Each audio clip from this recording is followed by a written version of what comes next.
A centuries-old mystery may be solved after a historical discovery is made at the Nashville Zoo. Last year, you might remember the zoo exhumed remains from an abandoned cemetery to make way for a brand new entrance. Well, tonight, after months of work, researchers are revealing new information.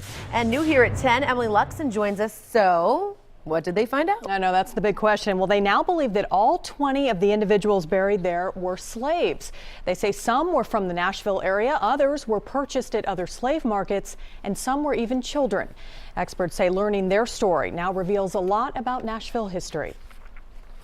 As the Nashville Zoo plans for the future, officials aren't forgetting the past. It was an opportunity that we were able to take to give us more of an understanding of the people that used to live here. When unmarked graves were in the way of plans for an expanded entrance, archaeologists exhumed the remains and anthropologists at Vanderbilt and MTSU went to work. They were delivered to us in boxes with all of the skeletal remains in the box. So we had to remove all of the dirt and the nails from the coffins, the artifacts that were with the burials. We did an inventory to tell us, age and sex and, who all was there, how many were there, etc. Anthropology and sociology. After analyzing each bone and studying DNA, anthropologists are revealing their discoveries.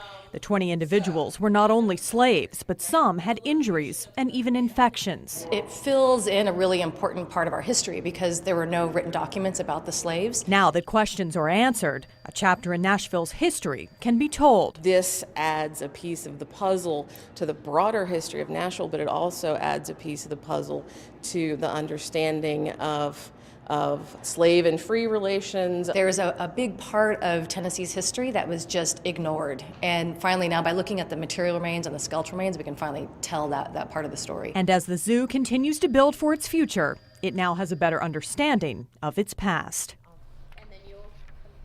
All the remains were reburied last year at the historic farm on the zoo property. Zoo officials say they wanted to keep family members buried together. And meanwhile, chemical analysis of the remains still continues. Undeniably some fascinating stuff. Yeah, really interesting. All right, Emily, thank you.